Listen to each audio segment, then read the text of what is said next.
The U.S. rifle caliber 30 M1, commonly known as the Garand, is not only a dependable weapon, it also has a terrific wallop, better known as firepower. In fact, one man firing a Garand can do nearly as much damage as 3 men using the old-type Springfield rifle with its hand-operated bolt. Now, to understand the reason behind this increased firepower, you have to know how the Garand operates. So let's take it step by step. The M1 is a semi-automatic, gas-operated and air-cooled weapon. It's fed from a clip which holds 8 rounds. And only a fraction of a second after the trigger is pressed, a bullet is on its way. In this fraction of a second, many important steps occur. We'll take a few minutes and show you. So let's begin by loading a fresh clip and using an animated diagram. This shows what happens when the clip is inserted. The bottom cartridge forces the follower down. The follower arm moves, and its heel rotates the accelerator, camming the operating rod catch down.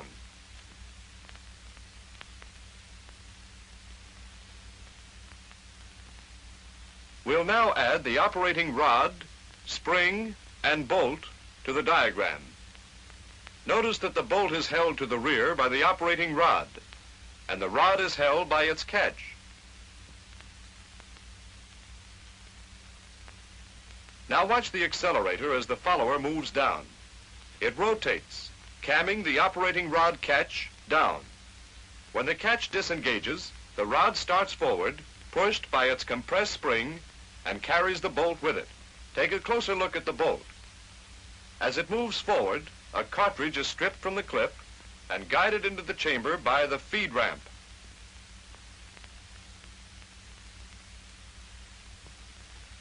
When the cartridge is nearly seated, the bolt begins to lock. Watch how the cam surfaces in the operating rod handle act on the operating lug and rotate the bolt into the locked position once more.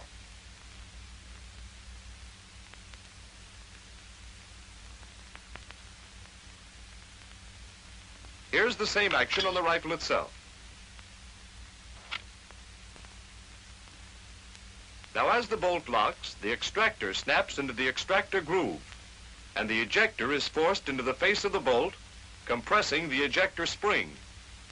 Remember that this happens as the bolt is locking.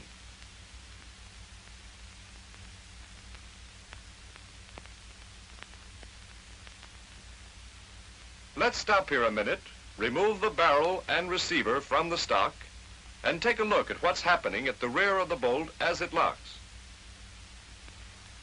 Here we are. Now watch the firing pin tang line up with a cutout slot in the receiver bridge when the bolt rotates. Here's the complete action of locking.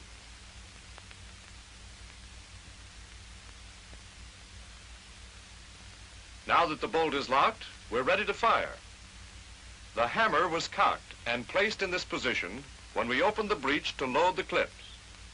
When the trigger is pressed, the trigger lugs rotate and the hammer hooks are released. The hammer spring forces the hammer forward.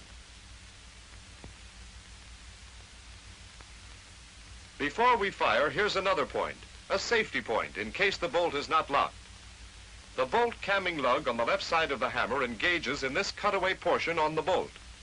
If the bolt is not completely locked, either the lug will cam it into lock position or the hammer will not strike the firing pin tang. So much for the safety feature. Now back to the hammer again. The lug engages the cutaway portion of the bolt, and the hammer strikes the firing pin tang, driving the firing pin through the face of the bolt and igniting the round. The bullet travels along the barrel. Part of the exploding gases escape into the gas cylinder through the gas port, and this gas pressure drives the piston and operating rod back. The operating rod moves back about 5/16 of an inch before it hits the operating lug. In other words, the projectile leaves the muzzle before unlocking begins.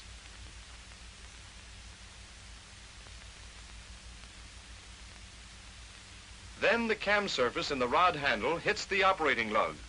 The bolt turns, unlocking the lugs from the receiver. Watch it again.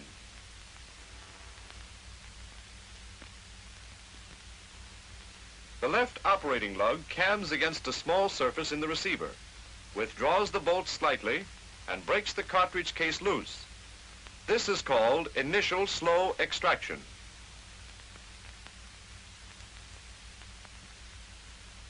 At the same time, the bolt camming lug is cammed out of its notch and forces the hammer away from the firing pin tang. This allows the firing pin tang to cam against this surface on the receiver bridge, withdrawing the firing pin from the bolt face. Here is the same action on the rifle. Now the complete action.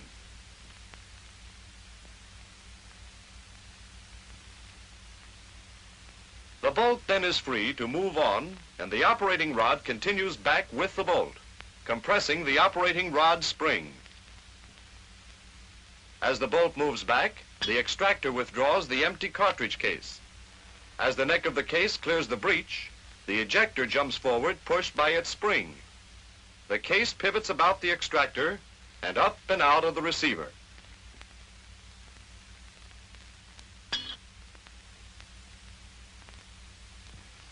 Here's the same thing in animation. Now, as the bolt moves to the rear, it forces the hammer back, which compresses the hammer spring. There the bolt is back, and the hammer is caught by the sear. But look at it again. Notice that the trigger is still all the way back, after the hammer is caught by the sear. The reason is that the hammer is back before the finger can release the trigger. Watch this action in slow motion.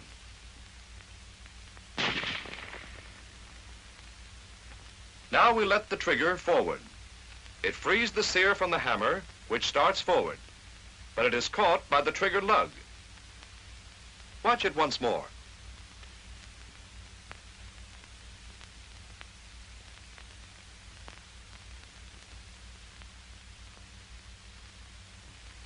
Let's take a look at the same action on the rifle itself. Here's the trigger mechanism. Watch the hammer move up and catch on the trigger lug as the trigger is released. It's a very slight movement.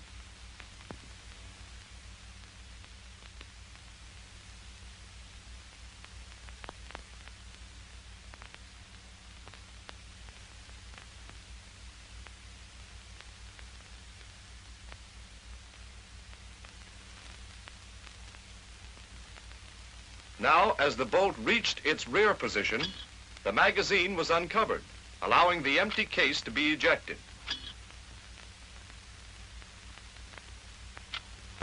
We use the diagram and take the bolt to the rear again. Notice the follower move up, pushed by the follower arm, rod, and spring. It pushes the next cartridge up into feeding position. Now counter recoil starts. The operating rod spring expands. The rod moves forward, pulling the bolt. The bolt strips a fresh cartridge from the magazine and seats it in the chamber. The bolt locks, and we're ready to fire again. The rifle will fire each time the trigger is pressed until the magazine is empty.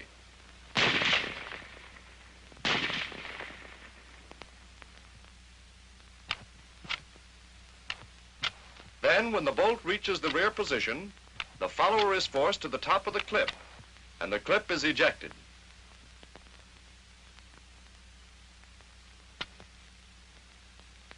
Here's how it's done.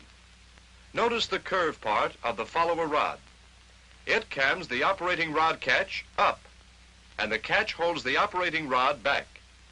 Let's repeat it.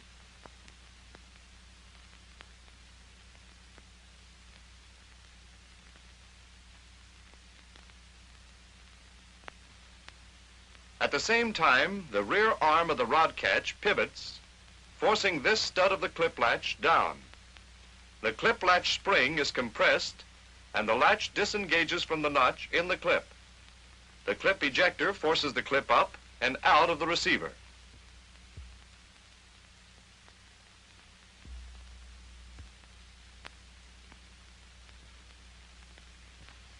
Let's repeat this action again. The follower goes up. The operating rod catch is cammed up and catches the operating rod. The latch releases the clip and it's kicked out of the receiver.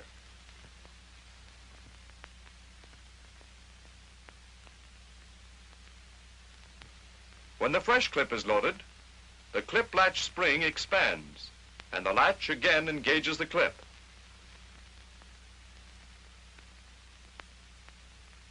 The operating rod once more is released and the bolt goes forward, loading a new round. Now for the safety. To set the rifle at safe when it is cocked, pull back the safety so that it is inside the trigger guard.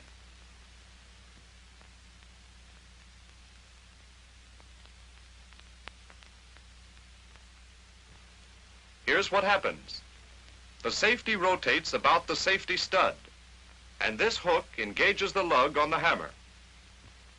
The trigger can't be pulled because the trigger lug is blocked by this hump on the safety. One more point. In case of a misfire, the trigger can be cocked by pulling the trigger guard down. Watch the cocking action.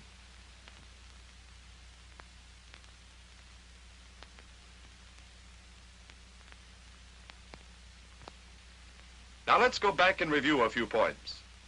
A loaded clip is inserted.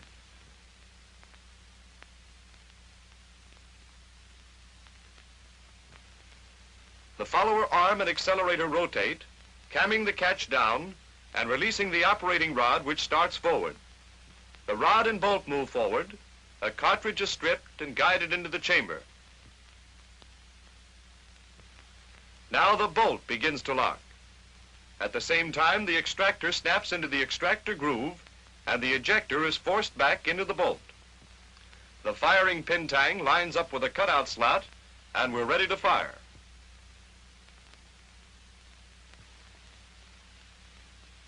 The trigger is pulled. The trigger lug rotates and the hammer goes forward. The firing pin is struck and the cartridge fired. There goes the bullet. Part of the gases escape into the gas cylinder and drive the piston and operating rod back. The bolt is hit, rotates, and starts to unlock. Slow initial extraction takes place. The hammer is cammed back slightly. The firing pin is withdrawn from the bolt face. Unlocking is now completed. The empty cartridge case is withdrawn and ejected. The bolt continues back and rides over the hammer. The hammer rotates back and is caught by the sear. Now the trigger is released. The hammer slips from the sear and is caught by the trigger lug. Meanwhile, the follower moves up, pushing the next cartridge into position. The operating rod and bolt move forward. The cartridge is stripped from the magazine, seated, and the bolt is locked. When the bolt comes back after the clip is empty, the follower rises, and the clip is ejected. Notice that the bolt stays open.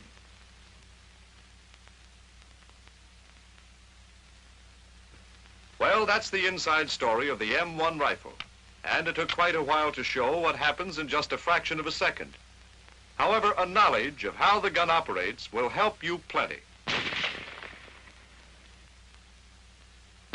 Whether you're in the field or in the shop, if you know your weapon thoroughly, you can keep it firing.